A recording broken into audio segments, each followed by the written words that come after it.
Princess Hen stood at the ceremonial platform and watched the human ship descend through the amber clouds of her. 3 years of war had brought both civilizations to their knees, millions dead on both sides, worlds burned to ash, and now it would end with a marriage that neither side truly wanted but both desperately needed. She was the fourth daughter of Emperor Hen, chosen for this duty because she was considered expendable by her own family. Her older sisters held positions of power and influence, held nothing but a title and a face suitable for political theater. The humans had requested a bride of royal blood, and she was the one her father could spare. The ship touched down with a soft hiss of landing thrusters, straightened her ceremonial robes and lifted her chin. She had prepared herself to meet a human general or perhaps a decorated admiral, someone important enough to match her station, even if that station meant little to her family. She had studied human customs and memorized their diplomatic protocols. She was ready. The ship's ramp lowered, and a single figure walked out into the pale sunlight. He was average height for a human male, brown hair cut short and practical, a simple gray uniform with no medals, no ribbons, no signs of rank beyond a basic insignia she did not recognize. He carried no weapons that she could see. His face was pleasant but forgettable, the kind of face that would disappear in any crowd. Felt her silver-blue skin flush with anger. This was an insult. The humans had sent no one of importance. They had matched her expendability with their own, sending some minor officer to be her husband. A nobody for a nobody. The human walked toward her with calm, measured steps. He stopped at the appropriate distance and offered a small bow that showed he had studied customs. "Princess," he said, his voice was quiet and steady. "My name is, I am honored to meet you." She stared at him for a long moment. "You are my intended husband." "I am." "What is your rank, your position?" "I was a commander in the Special Operations Division. I am currently on indefinite leave from active service." A commander, not even a captain or a colonel. The humans had sent a mid-level officer to marry a princess of the empire, wanted to scream at the diplomats who had arranged this farce, but she kept her face neutral. She was trained for this, even if she hated every moment of it. "Very well," she said coldly. "Let us proceed with the ceremony." The marriage ritual took 3 hours, performed her parts with mechanical precision while followed along with surprising accuracy. He had clearly studied more than just the basics. He knew when to speak and when to remain silent. He knew the meaning of each gesture and responded appropriately. She found this irritating. If he had made mistakes, she could have dismissed him as ignorant. Instead, he demonstrated a quiet competence that gave her nothing to criticize. When the final words were spoken and the ceremonial bonds were placed on their wrists, looked at her new husband and felt nothing but cold resignation. This man would be her companion for the rest of her life, a political prop, a symbol of peace between species who had spent 3 years trying to destroy each other. "The shuttle to Meridian Station is ready," said, "unless you would prefer to remain here longer." "No," replied, "I have no reason to stay." Her family had not attended the ceremony. Only officials and diplomats had witnessed the union. Her father had sent a recorded message of congratulations that felt as hollow as the marriage itself. Her brothers and sisters had sent nothing at all. She walked beside toward the waiting shuttle. He did not try to take her arm or make any gesture of affection. He simply walked at her side, matching her pace, maintaining a respectful distance. She appreciated this more than she wanted to admit. As they crossed the platform, noticed that several guards were watching with unusual attention. One of them, a young soldier she did not recognize, actually stepped back when passed near him. The movement was subtle but unmistakable. Fear. She filed this observation away for later consideration. The shuttle lifted off and carried them toward the orbital transfer station, where a larger vessel waited to take them to Meridian. Sat across from her husband and studied him openly. He met her gaze without discomfort. "You are not what I expected," she said. "I rarely am." The humans could have sent someone more impressive, a general, an admiral, someone with visible accomplishments. Smiled slightly. It was a gentle expression that softened his forgettable features. "Would that have made this easier for you?" Considered the question. "Perhaps. At least then I could tell myself the humans valued this alliance enough to send their best." "What makes you think they did not?" She had no answer for that. She turned away and watched her shrink in the viewport. Behind her, she felt steady presence, quiet and undemanding. They transferred to the cruiser Steadfast and began the 2-day journey to Meridian Station, retired to her assigned quarters and did not emerge until they arrived. She told herself she needed time to adjust. The truth was that she did not know how to exist in the same space as this strange, quiet human who had become her husband. When they finally docked at Meridian, a delegation was waiting to welcome them.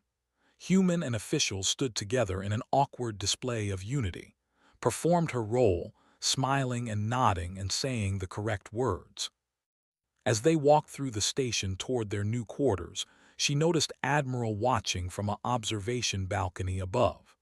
He was one of the highest-ranking military commanders, a veteran of dozens of campaigns against the humans. His expression was unreadable, but his eyes never left. Later that evening, overheard 2 aides speaking in a corridor outside her quarters. She pressed herself against the wall and listened. "Did you see the human they sent?" one said. "He looks like nothing." "Do not be fooled," the other replied. His voice carried an edge of fear. Admiral recognized him. He told the council that the humans have sent a message with this marriage. "What message?" "He said that man is the reason the Battle of Prime ended in 4 hours instead of 4 weeks. He said that human is why we agreed to peace talks in the first place." Stood frozen in the empty corridor. She looked toward the closed door where her husband was quietly unpacking his few belongings. Who was? What had she married? 3 months passed on Meridian Station and learned to live with a stranger. She and shared quarters as protocol demanded. They had separate sleeping chambers connected by a common living space. She saw him every morning and every evening, and somehow she still knew almost nothing about him. He was quiet. That was the first thing she truly understood about her husband. He did not fill silences with meaningless talk. He did not demand her attention or her conversation. He simply existed beside her like a calm shadow, asking nothing and offering nothing unless she approached him first. In the mornings, she would find him reading. He consumed books at a remarkable pace, everything from human literature to philosophy to technical manuals about engineering and agriculture. He seemed interested in everything and expert in nothing visible. He cooked simple meals. The first time she smelled food coming from their small kitchen, she had been confused. Royalty did not cook, but stood at the heating unit, preparing some human dish with vegetables and grains, and he offered her a portion without ceremony. She refused out of habit. He ate alone and cleaned up afterward without complaint. The strangest thing was the garden. Their quarters had a small environmental alcove designed for decoration.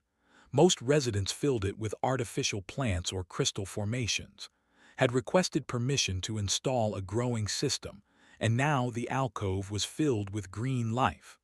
Herbs and flowers and small vegetables from Earth, growing under artificial sunlight.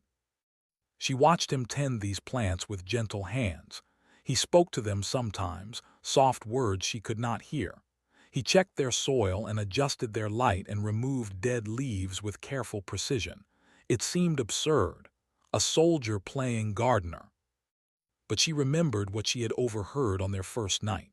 The Battle of Prime, 4 hours instead of 4 weeks. She had tried to access records of that battle and found only classified markers and redacted files. Whatever had happened there, someone had decided it should not be known. She researched her husband through official channels and found almost nothing.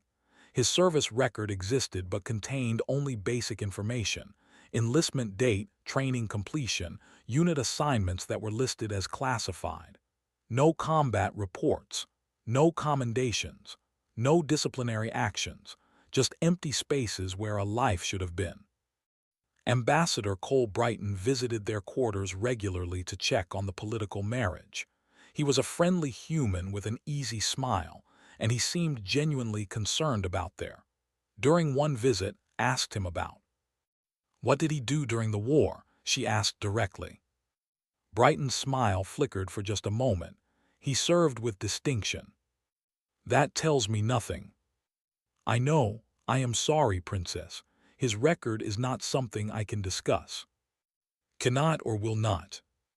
Both honestly. Brighton glanced toward who was watering his plants on the other side of the room. But I can tell you this.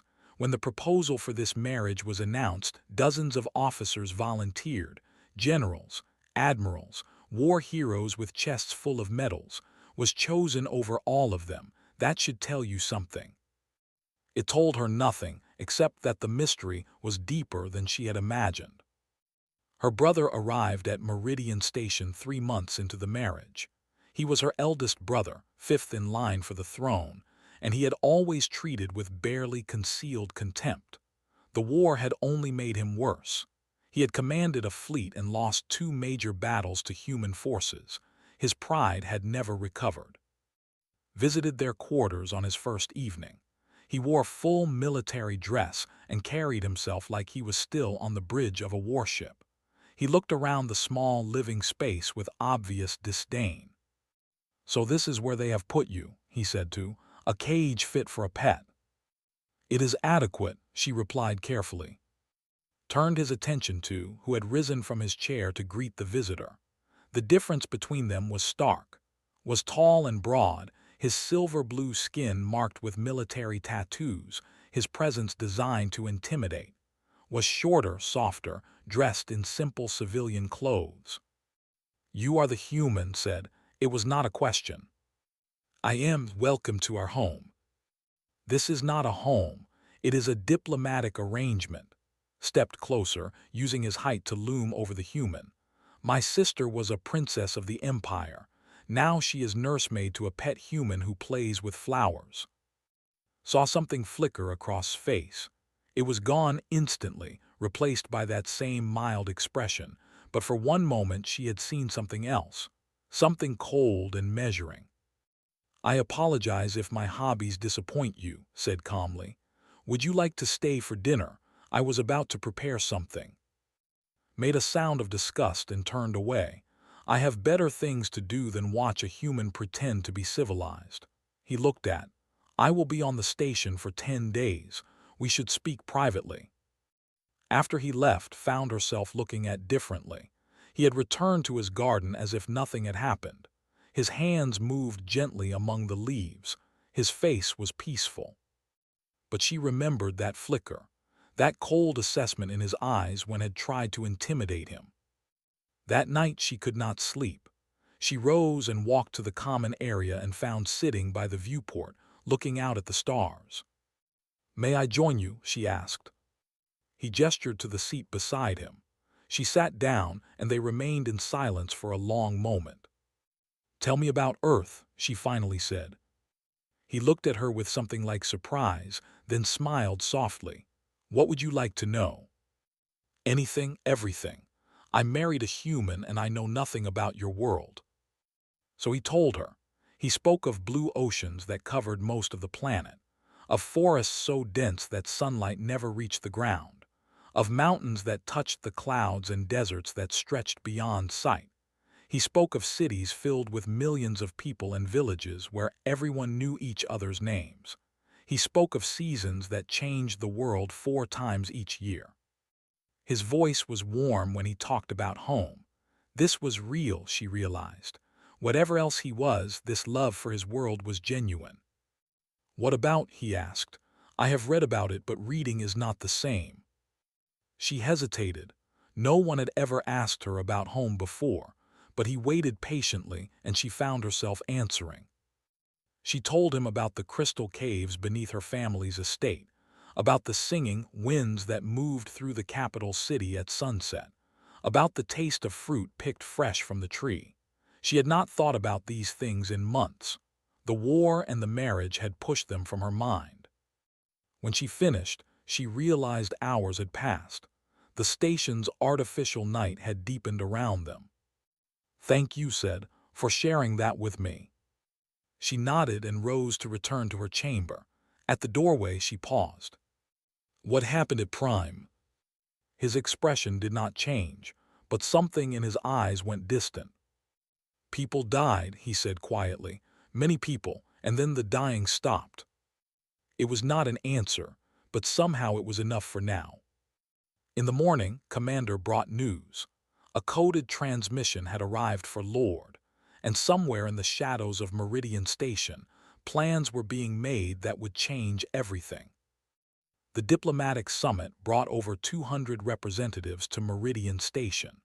Human senators and councilors gathered in the Grand Hall to sign expanded trade agreements that would bind their civilizations together.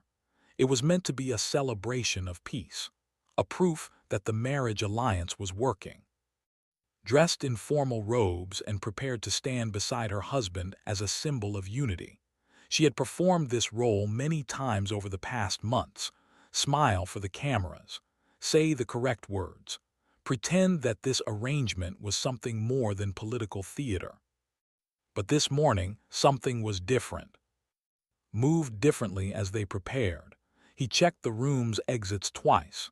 He asked her to wear flat shoes instead of ceremonial heels. When she questioned this, he simply said he preferred her comfortable. She wore the flat shoes. They walked to the Grand Hall surrounded by guards. Commander led the escort while human security officers flanked their other side. Stayed closer than usual, his body positioned between her and the open spaces of the corridor. "You are nervous," she observed quietly. "I am cautious," he replied. "There is a difference." "What concerns you?" He was silent for a moment. Too many new faces in the security rotation. 3 of the guards I recognized from last month have been replaced. The patrol patterns have changed without announcement. She had not noticed any of this, but now that he mentioned it, she saw the unfamiliar faces among her people's guards. How had he observed so much while appearing to notice nothing? They entered the Grand Hall and took their positions on the ceremonial platform. High Counselor Wren represented the human coalition, a gray-haired man with kind eyes and a reputation for patient diplomacy. General Kell stood among the delegation, a who had opposed the peace from the beginning. And there was, standing near the general, watching the proceedings with cold satisfaction. The speeches began. Representatives from both sides spoke about hope and cooperation and building a future together. Listened with half attention while watching from the corner of her eye. He stood perfectly still, but his eyes never stopped moving. He tracked every guard, every servant, every motion in the crowded hall. During a pause between speakers, he leaned close to her ear. "Stay near me. When I move, you move. Do not hesitate." "What is happening?" "I do not know yet, but something is wrong and I can feel it." She wanted to ask more questions, but the next speaker had begun. She forced herself to focus on the words while her heart beat faster with growing fear. The attack came without warning. The main doors exploded inward. Armed figures poured into the hall from multiple entrances simultaneously. They wore mixed armor, some human, all unmarked. They moved with military precision, securing exits and surrounding the gathered representatives in seconds. Screams filled the hall. Diplomats threw themselves to the floor. Guards drew weapons but found themselves outnumbered and General Kell stepped forward and understood. This was not random violence. This was a coup. "Remain calm," Kell announced, his voice cutting through the chaos. "This gathering is now under the authority of true patriots who refuse to accept this shameful peace. The alliance will be dissolved. The natural order will be restored." Moved to stand beside the general. His expression held no guilt, only triumph. He had betrayed everything, his people, his family, the peace they had all sacrificed so much to achieve. Those who cooperate will be spared, Kell continued. Those who resist will be made examples. To demonstrate his point, he gestured to one of his soldiers. The man grabbed a human diplomat and forced him to his knees. The execution was quick and brutal. More screams, more terror. The insurgents numbered over 60 counted. They held the room completely. Then spoke quietly beside her. "Get behind that pillar. Do not move until I come for you. There are too many. You cannot possibly think to fight them alone." He looked at her, and for the first time she saw him without his mask. His eyes were absolutely calm, absolutely certain, absolutely terrifying. "Stay behind the pillar," he repeated. "Close your eyes if you need to." Then he moved. Had never seen anything move that fast. One moment was beside her. The next he was 10 meters away, and the insurgent who had been guarding that sector was falling with his neck twisted at an impossible angle. Took the fallen man's weapon and kept moving. The insurgents reacted, but too slowly, flowed between them like water through cracks. He did not fight the way soldiers fought. There was no stance, no form, no predictable pattern. He simply appeared where he needed to be, and people died. She scrambled behind the pillar as chaos erupted. Gunfire filled the hall. Insurgents shouted commands that no one could follow because their targets kept moving. Bodies fell in ones and twos and threes. From her hiding place, watched her husband kill. He moved through the room in a spiral pattern, never stopping, never slowing. When his weapon ran empty, he took another from a fallen enemy. When he could not reach a weapon, he used his hands. He broke bones with surgical precision. He struck vital points that dropped opponents instantly. The insurgents tried to regroup. They tried to form firing lines. They tried to corner him. Nothing worked.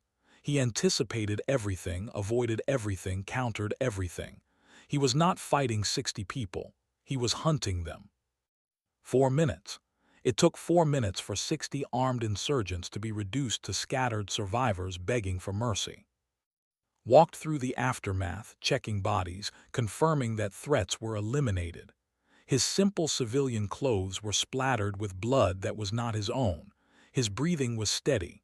His expression was calm. General Kell had retreated to a corner, surrounded by his last loyal guards. Stood frozen beside him, staring at the human who had just destroyed an army. "You have two choices," said, his voice carrying across the silent hall. "Surrender and face trial, or continue and face me." Kell's guards dropped their weapons. The general himself fell to his knees, simply stood there, unable to move, unable to speak, unable to comprehend what he had witnessed. Station security finally arrived, flooding through the damaged doors. They found a room full of corpses and a single human standing in the center, waiting patiently. Walked back to where hid behind the pillar. He knelt beside her and his voice was gentle again, soft again, the voice of the man who tended gardens and cooked simple meals. "Are you hurt?" She shook her head, words would not come. "Good," he helped her stand. "It is over now." She looked at him, truly looked at him, and saw both men at once. The gardener and the weapon. The gentle husband and the force of nature that had killed 31 people in 4 minutes. "What are you?" she whispered. He did not answer. He simply took her hand and led her out of the hall full of bodies, out of the chaos and the screaming and the blood. Behind them, finally found his voice, but the only sound he made was a sob of pure terror. The medical wing was quiet. Survivors of the attack were being treated in other sections, but this room had been reserved for and alone. 2 guards stood outside, more for appearance than necessity. Everyone on the station now knew what the quiet human gardener could do. Sat on a medical bed while a physician checked her for injuries. She had none. Not a scratch, not a bruise, not a single mark. had kept her perfectly safe while killing everyone who threatened her. He sat across the room, allowing another physician to treat minor cuts on his hands. The only wounds he had suffered were from broken glass on the floor.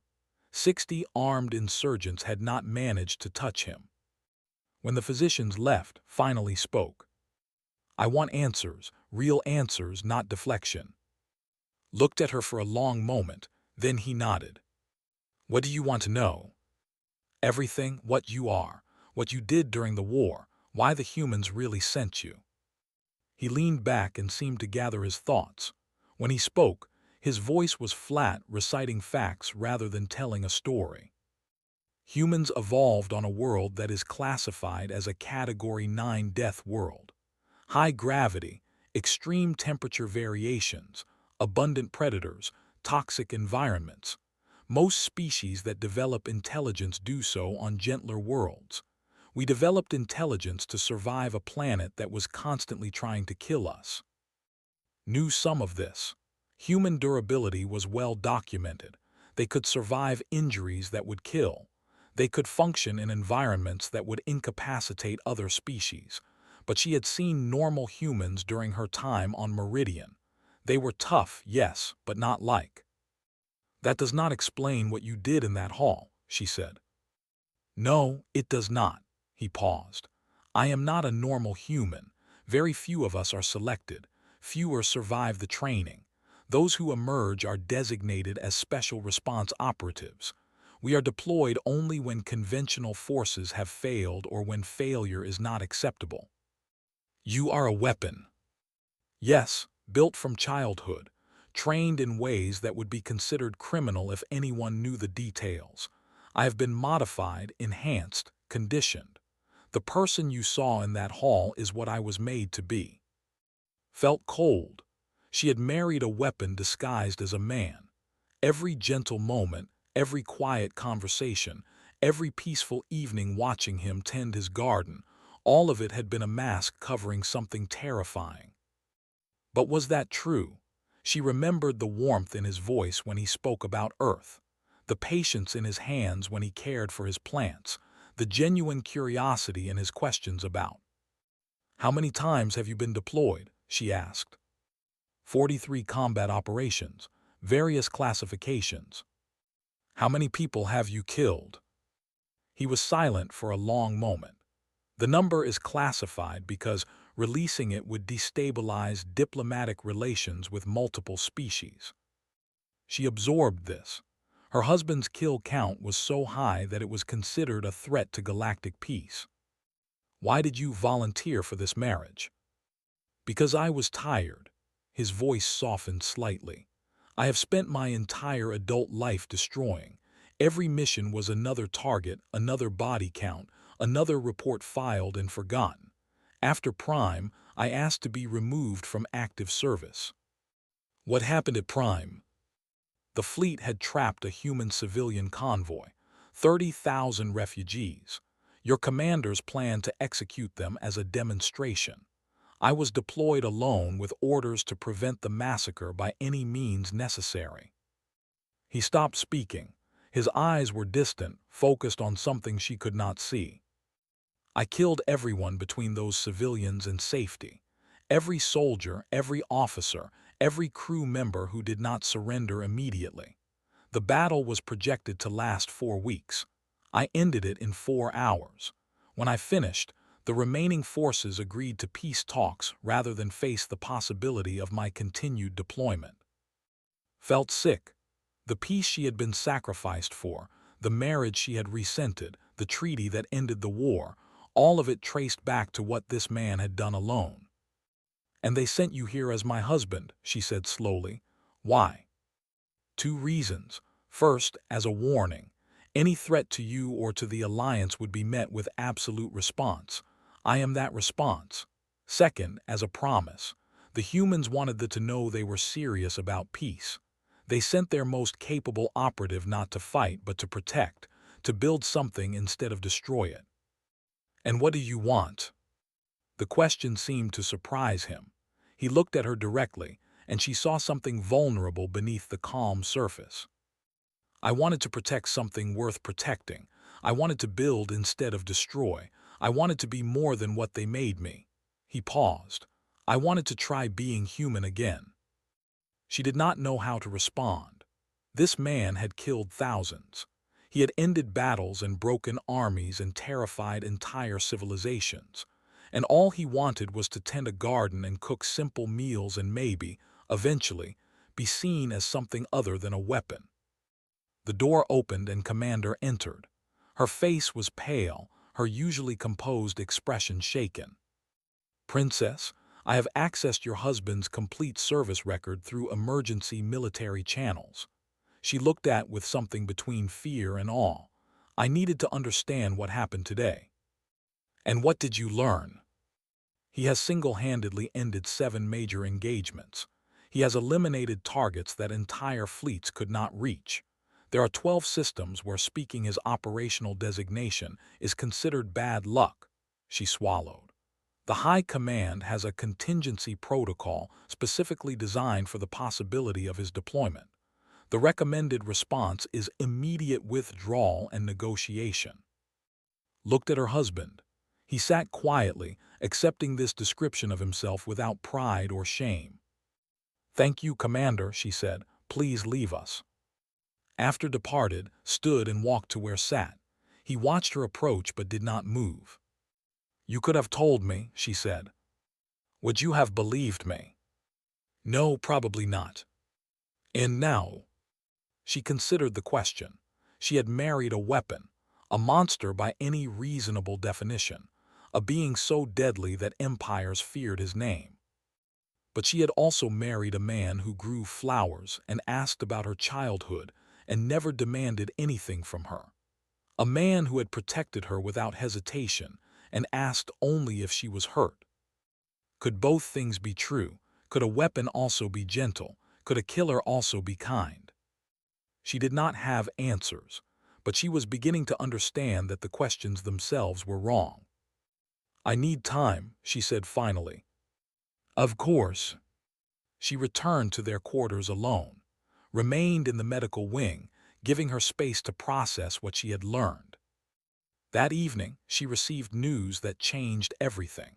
A battle fleet had gone rogue under commanders loyal to the dead General Kell. 47 warships were heading toward the human colony world of New Eden. The relief force being assembled would not arrive in time. War was about to resume.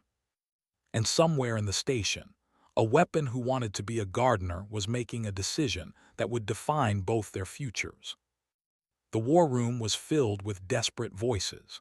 Military commanders from both species argued over holographic maps while diplomats tried to find solutions that did not exist.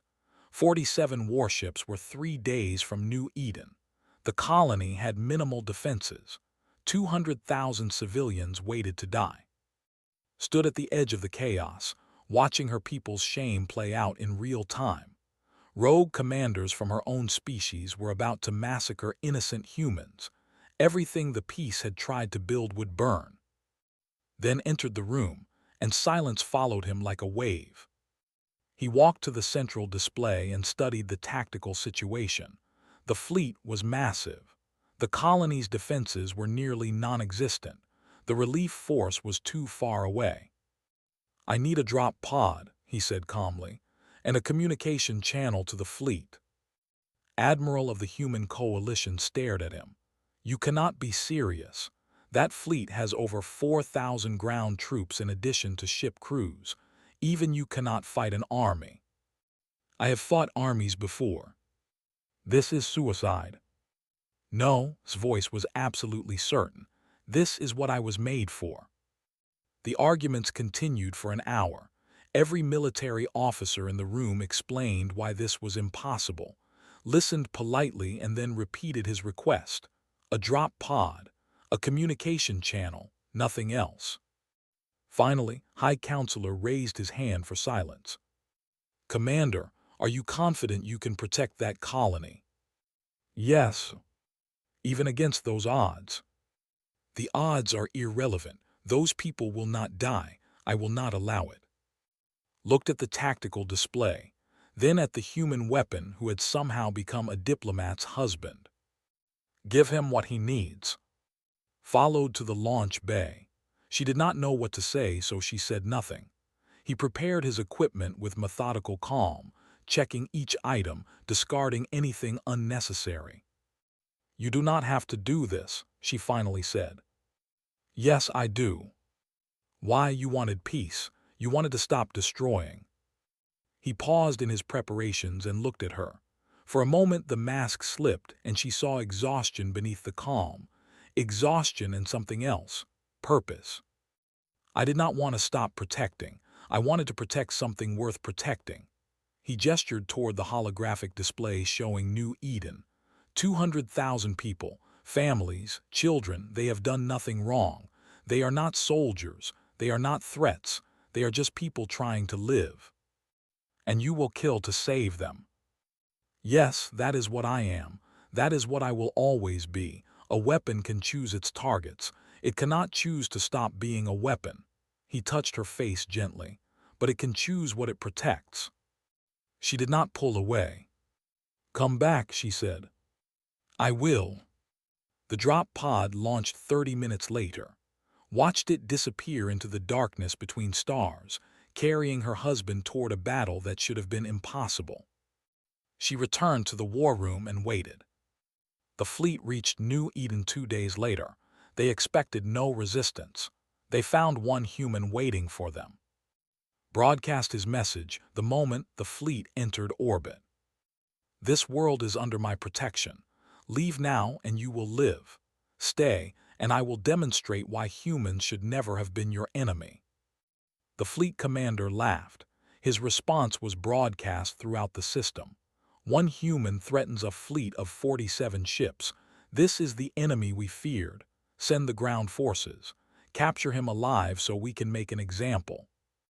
4,000 soldiers landed on New Eden. They deployed around the main colony in standard formation, preparing for a quick subjugation. Their commander established a command post 3 kilometers from the settlement. Attacked at sunset. The forces never saw him coming. He moved through their perimeter like smoke through fingers. Sentries died without making sounds. Patrol units vanished without sending alerts. By the time the main force realized something was wrong, he had already destroyed their communication hub. The ground commander tried to rally his troops. He ordered defensive formations. He called for air support. He begged the fleet for guidance. Had already taken the communication equipment. He broadcast his progress directly to the ships in orbit. Your southern perimeter is gone, 400 soldiers. Your eastern artillery units are destroyed, 200 more. Your command staff will be dead in approximately 6 minutes. The broadcast showed video. Soldiers watched their comrades fall one by one. They watched a single human move through their forces like death itself, unstoppable, inevitable. Your commander is dead. Your ground forces are broken. I am now uploading the locations of your fleet's reactor vulnerabilities, which I identified during my approach. You have 10 minutes to begin retreat. The fleet commander hesitated. His advisors screamed conflicting orders. On the surface, 4,000 soldiers had been reduced to scattered survivors hiding in the darkness. 9 minutes broadcast. The fleet retreated. When the human relief force arrived 2 days later, they found sitting among the wreckage of the command post. He was cleaning his weapons methodically, waiting for extraction. Around him, the evidence of his victory stretched for kilometers. 4,000 soldiers defeated. A fleet of 47 ships turned away. A colony of 200,000 civilians completely unharmed. Traveled to New Eden on the first available transport. She found her husband not at the military debriefing, but at the colony's water treatment facility. He was helping civilians repair damage from a stray artillery shell that had struck before the forces collapsed. He looked up when she approached. His face was tired but calm. His hands were dirty with honest labor. You came back, she said. I promised I would. She stood beside him and watched him work. The colonists treated him with a mixture of fear and gratitude. They knew what he had done.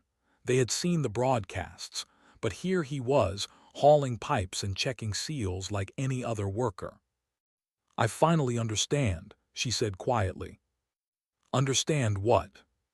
"Why the humans sent you. Not as a warning, not as a symbol." She touched his arm. "They sent you because this is who you really are. The weapon is just what you can do.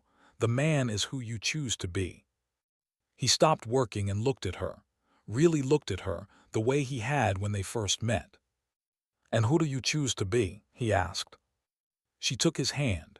It was rough with calluses, stained with dirt and oil, the hand of a gardener and a worker and a builder. "Your wife," she said, "for real this time." They stood together in the ruins of a battle that should never have happened, two people from species that had spent years trying to destroy each other. Behind them, colonists rebuilt their homes. Above them, ships from both civilizations maintained a cautious peace. "I asked them to send me," said suddenly. "When the marriage was proposed, I asked to be chosen." "Why?" "Because I read about you. A princess who was considered expendable by her own family, who was being sacrificed for a peace she did not choose." He squeezed her hand. "I wanted to protect something worth protecting. I thought you might understand what it was like to be used by people who should have valued you." She had spent months resenting this man. She had dismissed him as insignificant, then feared him as a monster. But standing here now, surrounded by the people he had saved and the life he was trying to build, she finally saw him clearly. A weapon who wanted to be a gardener. A killer who wanted to protect. A man who had chosen her before he ever met her. "Take me home," she said. They walked together toward the transport that would carry them back to Meridian Station. Back to their small quarters and their shared garden and their quiet evenings watching the stars. The war was over. The peace would hold. And somewhere between destruction and creation, two people had found something worth protecting in each other.